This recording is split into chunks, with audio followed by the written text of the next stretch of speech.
اگلے سوال پر بھی ایک نوٹ دیا گیا ہے کہ مندر ذیل سوالات کے جوابات مختصر تحریر کیجیے، یعنی جو سوالات دیے گئے ان کے مختصر سے جواب دیتے ہیں۔ تو پہلا سوال ہے اور وہ سوال ہے کہ فعل کی تعریف لکھیے۔ دیکھیے یہ جو سوال ہے یہ قواعد جو آپ نے پڑھی ہے نا اس میں سے یہ سارے سوال ہیں آگے، اور آپ اندازہ لگا سکتے ہو کم سے کم یہ 18 سے 20 یا تقریباً 20 سے 24 نمبر کے سوالات ہوں گے جو آپ کو کیا پوچھا۔ پہلا سوال، سوال نمبر 8 کہ فعل کی تعریف لکھیے۔ تو کسی بھی کام کو فعل کہتے ہیں، اس کا جواب کیا ہے؟ کسی بھی کام کو فعل کہتے ہیں۔ مثال جیسے کہ آنا، جانا، رونا، ہنسنا وغیرہ۔ دوسرا سوال، سوال نمبر 9 مفعول کی تعریف لکھیے۔ تو مفعول کی تعریف کیا ہے؟ کہ جس پر یا جس کے ساتھ کام کیا جائے، جس پر یا جس کے ساتھ کام کیا جائے اسے مفعول کہتے ہیں۔ مثال کہ ارمش کتاب پڑھ رہی ہے اور زرلس کرکٹ کھیل رہی ہے۔ سوال نمبر 10 محاورہ چھٹی کا دودھ یاد آنا کا معنی لکھیے۔ یعنی یہ چھٹی کا دودھ ہے کہ سخت مصیبت میں پڑ جانا یا سخت سزا دینا، یا یوں کہیے کہ آڑے ہاتھوں لینا۔ چھٹی کا دودھ یاد آنا، سخت مصیبت میں پڑ جانا۔ اور اگر یہ محاورہ یوں آئے، یہ لفظ جو آخر میں دیا کہ چھٹی کا دودھ یاد آنا، آنا کی جگہ اگر یہ لفظ استعمال کر لیا جائے دلانا، یعنی چھٹی کا دودھ یاد دلانا، تو اس کے معنی اب چینج ہو جائیں گے، یعنی آڑے ہاتھوں لینا یا یوں کہیے کہ سخت سزا دینا۔ لیکن یہاں پر جو لفظ دیا گیا ہے محاورے کا وہ ہے چھٹی کا دودھ یاد آنا، تو اس کے معنی ہے سخت مصیبت میں پڑ جانا۔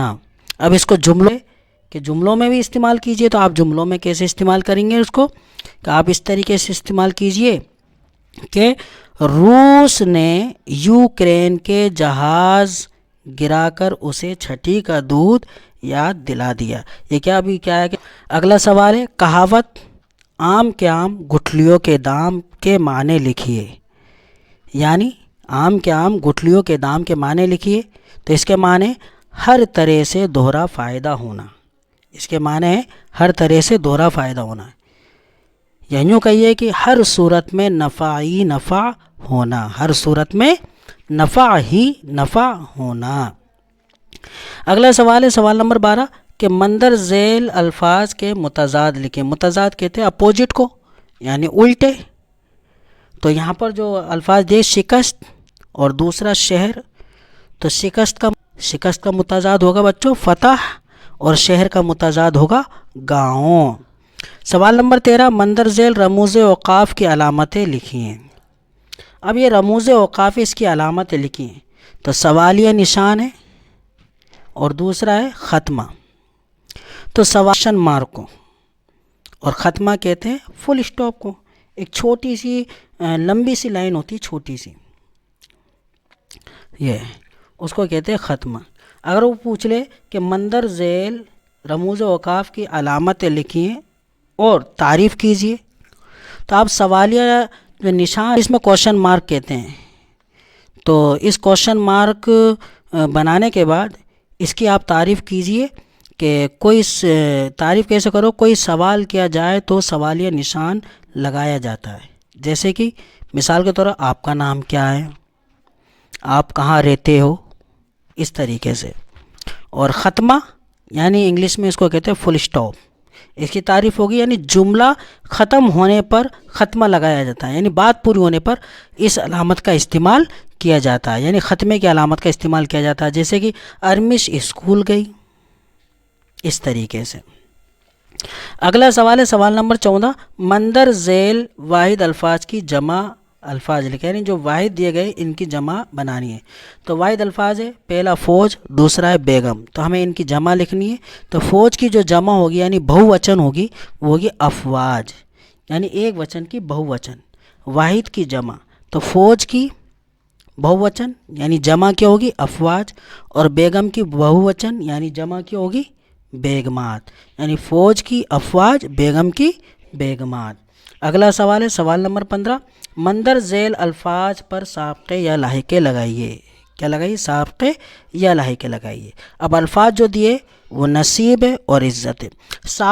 سابقے کو ہندی میں کہتے اپسرگ اور لاحقے کو کہتے پرتیہ. تو ہم کیا ہے کہ پہلے تو اگر سابقے لگانا چاہتے ہیں تو ہم نصیب جو الفاظ ہیں، چلو اس کے کیا ہے کہ سابقے لگاتے ہیں. تو نصیب کے شروع میں کیا لگا دیں گے؟ ہم خوش لگا دیں گے تو لفظ کیا ہو جائے گا؟ یہ خوش نصیب ہو جائے گا، یعنی سابقے بن جائے گا. اگر بد لگا دیں گے تو بد نصیب ہوگا، تو یہ کیا ہو جائے گا؟ سابقے ہو جائے گا. اسی طریقے سے عزت ہے، عزت کے شروع میں اگر بے لگا دیں گے تو بے عزت یعنی سابقے بن گیا، اور با لگا دیں گے تو با عزت یعنی یہ بھی سابقے ہو گیا. اگر ہم کیا نام ہے کہ لاحقے یعنی ان کے آخر میں اگر کوئی حرف جوڑیں گے تو وہ لاحقے ہو جائیں گے. جیسے کہ نصیب ہے تو نصیب کے آخر میں اگر ہم دار جوڑ دیں گے تو نصیب دار یعنی جس کے نصیب ہو اس کو کہتے ہیں نا نصیب دار یہ. اور اسی طریقے سے عزت ہے، عزت کے آخر میں اگر ہم دار لگا دیں گے تو ہو جائے گا عزت دار. یعنی اگلا سوال ہے اکبر رگھوپت کی کس بات سے متاثر ہوا؟ 16واں سوال، اکبر رگھوپت کی کس بات سے متاثر ہوا؟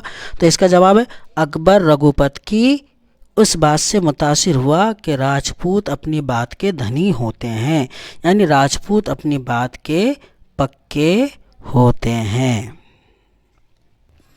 تو بچہ اب ہے 17واں سوال، حصہ جیم جو 3 نمبر کا ہوگا. یہ 17واں سوال کیا کہتا ہے کہ مندر ذیل اقتباس کا مطلب لکھیے اور سیاق و سباق کا حوالہ بھی دیجیے. یعنی نیچے جو اقتباس دیا گیا ہے اس اقتباس کا مطلب لکھنا ہے، لیکن مطلب لکھنے سے پہلے ہمیں سیاق و سباق کا حوالہ دینا ہے. یہاں پر غور کرنے والی بات یہ ہے کہ حصہ جیم کے اندر جو اقتباس ہمیں دیا گیا ہے یہ اتھوا میں ہے. یعنی یہاں پر 2 اقتباس دیے گئے. ایک تو یہ آپ کو دکھ ہی رہا ہے کہ ہمارے ایک اور بے تکلف دوست ہیں، اور دوسرا یہ بیچ میں جو یا آ گیا ہے یہ اتھوا میں. دوسرا ہے رضیہ نے تخت نشینی کے بعد نہایت بہادری سے مشکلوں کا ڈٹ کر مقابلہ کیا. ایک ہی اقتباس کرنا دونوں میں سے. تو دیکھیے سوال نمبر 17 مندر ذیل اقتباس کا مطلب لکھیے اور سیاق و سباق کا حوالہ بھی دیجیے.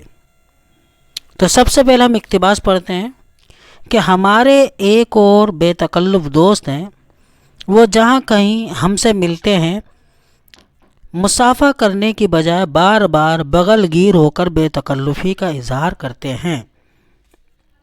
ایک بار انارکلی میں ملاقات ہوئی، بازار کے بیچ انہوں نے یہ عمل دہرانا شروع کیا تو راہگیر دانتوں میں انگلیاں داب کر رہ گئے. ہر 2 منٹ کے بعد بغل گیر ہو کر کہتے بھائی خوب ملے یار، حد ہو گئی. وہ اس انداز سے مجھے اپنے بازوؤں کے شکنجے میں کس رہے تھے گویا برسوں کے بعد ملے ہیں. حالانکہ اس ملاقات سے صرف 2 دن پہلے مال روڈ پر ملے تھے اور وہاں بھی انہوں نے اسی قسم کی گرم جوشی کا مظاہرہ کیا تھا. حوالہ اس طریقے سے دیں گے کہ یہ اقتباس ہماری کتاب میں شامل ہے، سبق مضمون بے تکلفی سے لیا گیا ہے اور اس کے مصنف کا نام کنہیا لال کپور ہے. اس کے بعد ہم نے جو اقتباس ابھی پڑھا اس کے اب تشریح کریں گے. حوالہ دینے کے بعد تو تشریح اس طریقے سے کریں گے کہ کنہیا لال کپور اس اقتباس میں یہ کہنا چاہتے ہیں کہ ہمارے ایک پرانے اور نہایت بے تکلف دوست ہیں جن کی بے تکلفی سے مجھے کئی بار تکلیف محسوس ہوتی ہے. ان کی عادت ہے کہ وہ جب کہیں ملتے ہیں تو بے وجہ بار بار گلے لگاتے ہیں، جبکہ صرف مصافحہ سے ہی کام چل سکتا ہے. ان کی بار بار گلے لگانے کی عادت بڑی خراب ہے.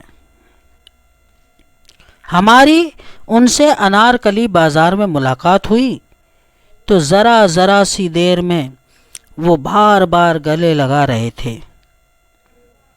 جس کی بنا پر آتے جاتے لوگ ہمیں دیکھ کر کے حیران ہو رہے تھے، اور وہ صاحب ہیں جو اس طرح ہمیں اپنے بازوں میں جکڑ رہے تھے جیسے ہماری ملاقات کئی سالوں کے بعد، برسوں بعد ہوئی ہو، جبکہ ابھی 2 دن پہلے ہی ہم اور وہ جناب مال روڈ پر مل چکے تھے۔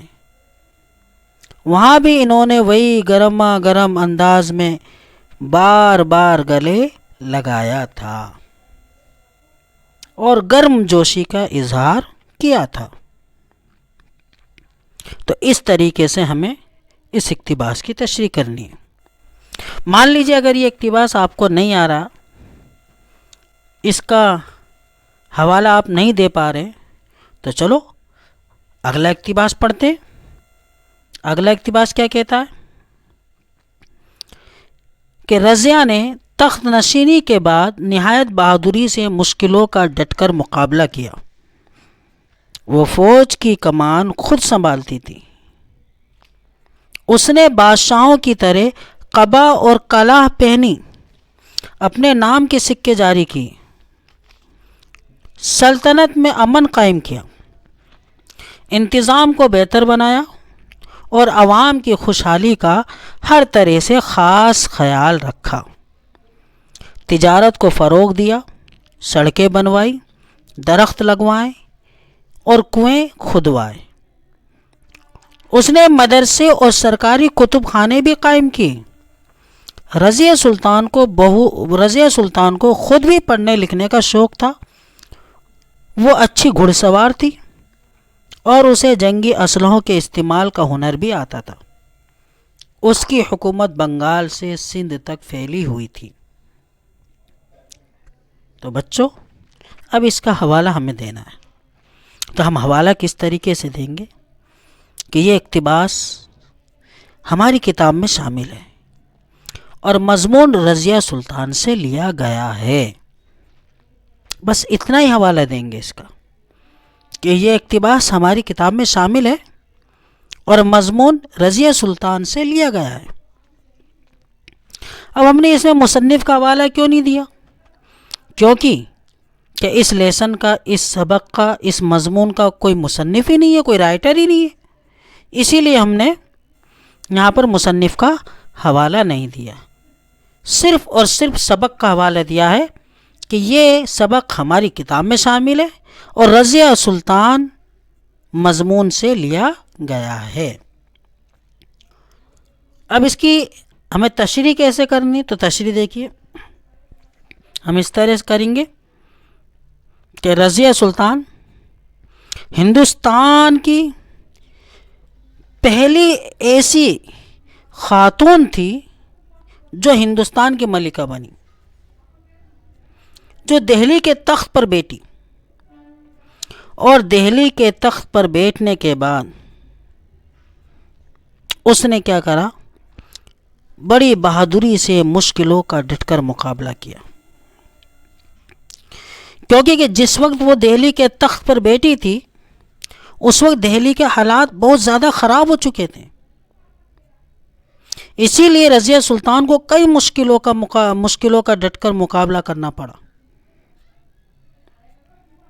رضیہ سلطان جنگ کے میدان میں فوج کی کمان بھی خود سنبھالتی تھی۔ رضیہ سلطان نے بادشاہوں کی طرح قبا اور کلاه بھی پہنے اور اپنے نام کے سکے روپیے بھی جاری کیے۔